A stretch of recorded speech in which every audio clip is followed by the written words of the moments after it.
Hello again, everyone. This is part 3 of the World KOF Cup planning stage, which, I originally thought this was going to be 2.5, but I ended up making so many changes to my planning document that it ended up, might as well go and make it part 3. And so I'm going to address a lot of the things that I see on part 2, of the, document that I see you guys talking about.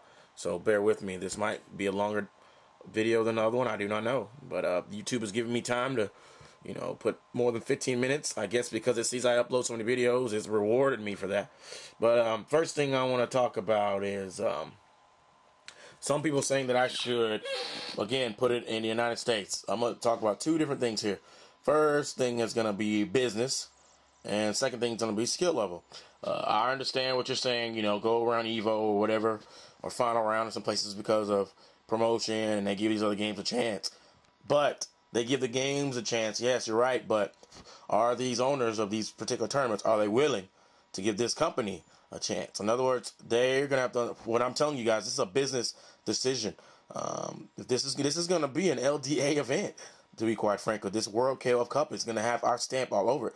Therefore, we are gonna have to get compensation for it. Therefore, these people are gonna have to agree with it. I'm gonna be upfront with you guys. A lot of these people.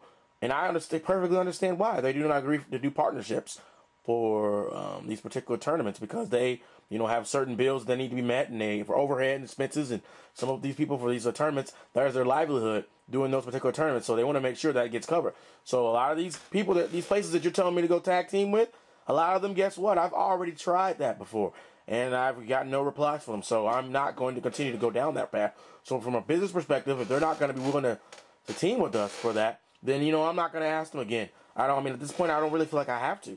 I don't feel like I'm going to have to tag team for that. So from a business point of view, I don't think that'll be a good decision, because I've already been down that road before. I've already asked a lot of these people if they want to team up for that, like a Raging Storm or something like that. And if they're not interested in that, something like that, then I'm surely not going to, go ask them again for something that's going to be of such prestige as the World KOF Cup. I'm not going to do it. That's it. That's all needs to be said about that. But now, skill level.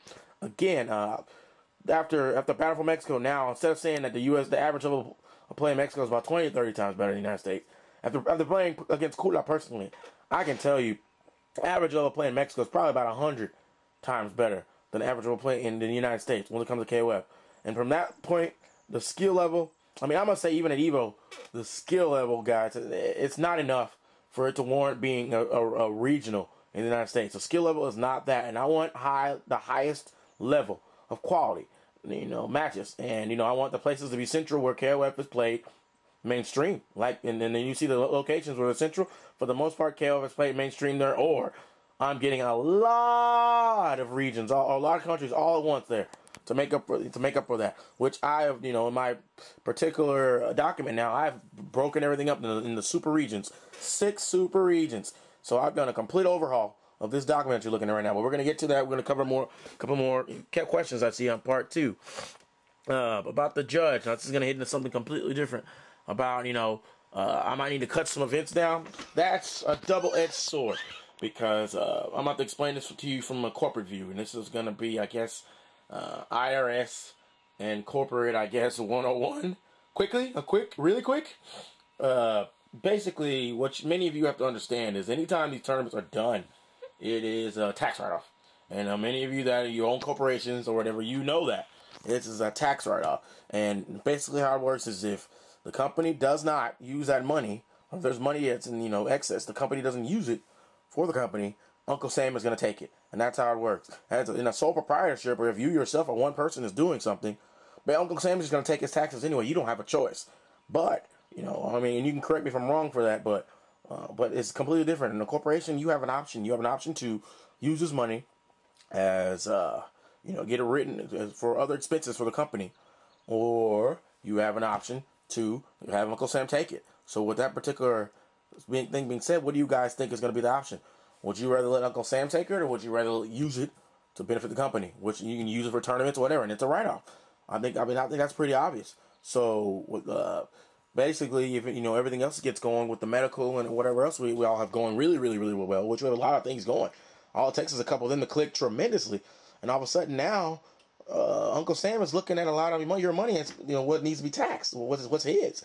And instead of giving it to him, we decided to put it in the form of tournaments. So that's another reason why I say this plan that you look at as far as whether you plan for the year, all those stars means it's tentative. It doesn't mean that it's absolutely going to happen. It's going to depend on what is going on. And this goes back to what I'm telling you right now. Depends on what's going on. If, for example, the medical division is kicking off so strong that we need a super tax write-off, we're probably going to do all of those tournaments. Every single one of them. Because if not, Uncle Sam's going to take the money.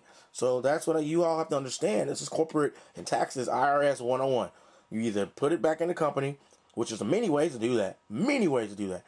Or Uncle Sam takes it. So the choice is yours. And we choose not to have Uncle Sam take it. We choose to put it back into the company, do tournaments, and stuff like that. And those, they're all tax write-offs. So that's how that works. So, with that being said, yeah, I understand cutting it is for, saving up stuff. But as I say that, I still have to plant the seeds with these people. I still have to gain their trust, and they have to gain mine. Because when we're talking about doing all these qualifiers, me possibly not being there, we're going to, someone's going to handle the money if it's not me. And I'm going to have to trust that person. But they're going to report it accurately. That money, we're accurately reported. Like the guy says, accurate reports. I'm going to have to trust them. So in order to do that, I'm going to have to, go to these places and build their trust. And they're going to have to build mine. So I'm going to have to go to a lot of these places, and plant the seeds before, with this tentative 2013 launch date. Or to some of them at least. And that's, the plans now it's very international for this year, but it's going to be even more next year. More spread out. Because I have to make sure I hit a certain number of places, So, again, to gain trust for people. So, hopefully that answers your question, but I'm trying to think what else.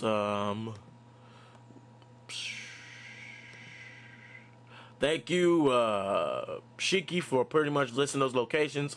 Yeah, as I was telling you guys, the location. Well, I was going to tell you about them in Mexico, but yeah, do not worry. More than likely, the location in Mexico will not be ours. I can tell you right now, it won't.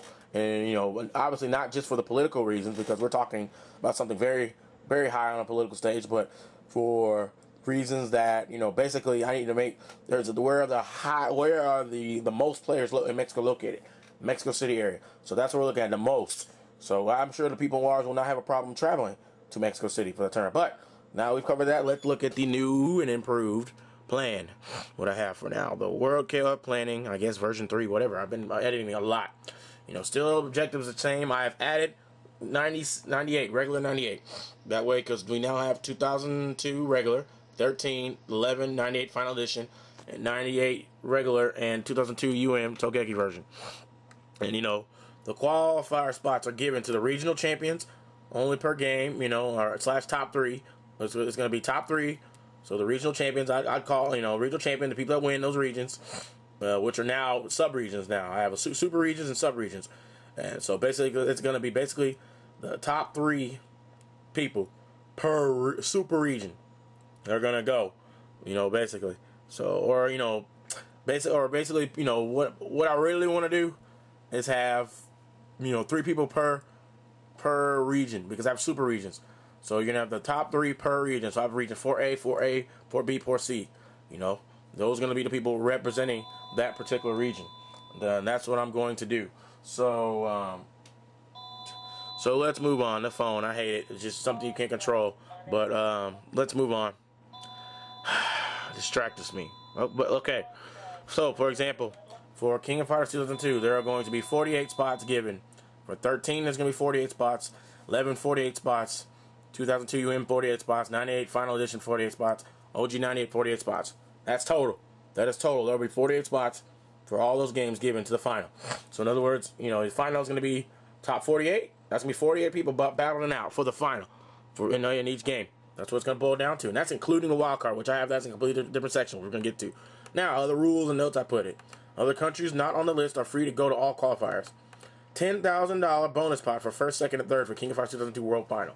I think King of Fighters 2002 is long overdue.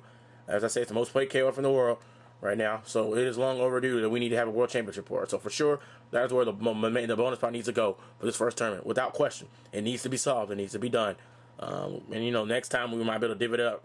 I'll be 2,000 here, 2,000 there, 2,000 there, 2,000 there, 2,000 there. Like that. Bonus pot. But for now, I want to put it all 2002 right now. And, the other stuff will be, you know, obviously the prestigious title of world champion, and of course what is gained from the entry fee to the final, which is also going to be kind of steep. So, you know, you're still going to make money either way. So, all right. Registration fee for all quals will affect overall cost for everything. The must pay that plus entry fee. You know, so basically all it is you're going to have to pay the registration fee. I'll have to edit must pay that plus entry fee because, you know, that's redundant. But basically you're going to have to pay the registration fee, people, across the board. If for any reason that a qualifier is free due to, you know, cultural standards, because then I absolutely share no responsibility whatsoever to help qualifiers get to future tournaments. The event must pay for itself. You all understand this event must pay for itself. So, and that goes along with this. It is the responsibility of qualifiers to show up to tournaments. I will only help in extenuating circumstances. Money for winning qualifiers should help for travel to other qualifiers. So in other words, you know, the money that you win for being top 3 at this particular qualifier of 600 people, I think that should help you go to the bigger one. All this money you're winning, that's why I wanted to be a registration fee or money you're paying to enter or stuff like that, because this money that you're making should help you travel. And that's how I look at it. So, okay, now here we go. We're going to the Super Regions. Super Region 1.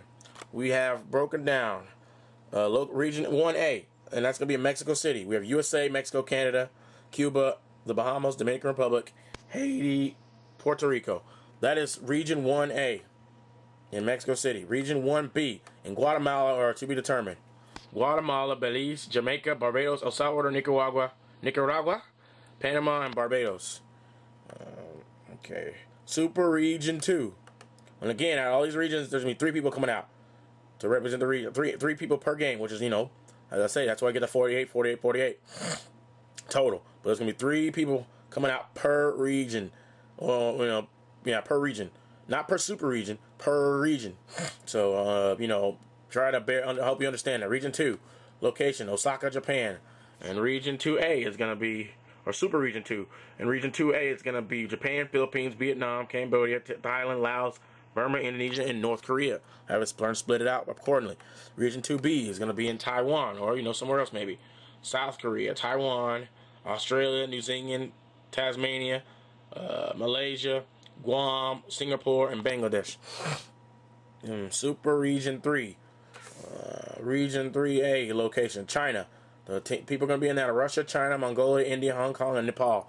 And why not that many countries in there? Because Russia is humongous, and China, as far as KOF, the amount of players that are probably going to be entering are going to be enough to make up for all these other countries entering for just China alone. So yeah, that's going to probably be a monstrous tournament. So yeah, it doesn't need too many countries in that region, or in Region 3A. Region 3B, location, Pakistan or Turkey. And I say that because, again, political issues. You know, whatever's going on at that time, I want to make it a safe tournament. So for everybody involved. So that's going to be another thing I have to weigh out. So that's going to determine the location.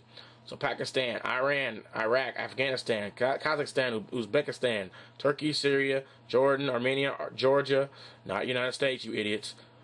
Jordan, Kuwait, Saudi Arabia. Region 3C, because as you can see, Super Region 3 is pretty big. Location, Cannes, France. And that's written up all the European countries, and they have their own thing. France, Italy, Germany, United Kingdom, Sweden, Spain, Portugal, Ireland, Norway, Greece, Hungary, Slovakia. I think, yes. Yeah, it should be Slovakia. Romania, Lithuania, Finland, Latvia, Estonia, Poland, and whatever other people in that area. That's Super Region 3. Super Region 4. Region 4A, location Peru, Colombia, Venezuela, Ecuador, Trinidad and Tobago, Guyana, Suriname, French Guiana, Brazil, Galapagos Islands. And location 4B, location Argentina. Why? No visas. I'm looking at these locations, and, you know, if I can, I like to pick locations that people do not need visas to get in. You have to get a visa to get in Brazil, which is going to hurt the amount of people that can go in. If Peru, you don't need a visa. Therefore, guess what? You just get your passport and you go. A lot easier than getting a visa. So that's why I'm looking at that. You know, I take all that into account for locations. Which is easier people get: Argentina, Uruguay, Chile, Falkland Islands, South Georgia, and Paraguay. And, you know, obviously I have the Spanish accent, but I'm trying to say English. Super Region 5, location Morocco. You have Morocco, Algeria, Libya, Egypt, Mali, Nigeria, Ethiopia. Focusing on the north, and if we need it, whatever. But here we go. Super Region 6. Wild cards. You know, obviously for Super Region 5 is open if we need to go South Africa or whatever. So, but Super Region 6 is going to be just specifically for wild cards. Wild card qualifier location. It's going to be, once again, if I decide to do it, to be determined. I have, because I have the countries, but, we'll just go on. We'll move on. This is the last shot to qualify for the World KOF Cup Final. A few locations will be chosen, and that will be the last chance to qualify for the final. And here's the locations tentatively I have. Tentative locations: Mexico, Peru, China, Japan, Morocco, and Turkey. That's it. These are general areas. You will have 6 shots to qualify. Again, and only the champions. First place of each tournament from the wild card regions will be chosen to go forward. If you have qualified, you already cannot enter the wild card rounds. And that's quite a bit, guys, to cover. Like I said, I thought this was going to be 2.5, but this is enough to make it a full-fledged update. So this is part 3. I need input on it, and we'll keep going forward because this is a ambitious, very monstrous topic. All right, guys, talk to you later. Bye.